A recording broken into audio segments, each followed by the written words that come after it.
Misa de Gallo sa simbahan at nagtilaok na ang tandang-tanda ng pagdiriwang at pagmisa, Paskong dakilang araw.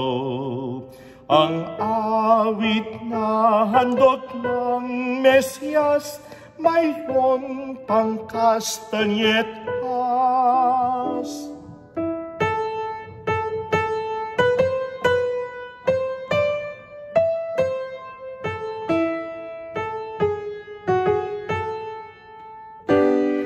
Misa de Gallo sa simbahan at nagtilaok na ang tandang-tanda ng pagdiriwang at pagmisa, Paskong dakilang araw.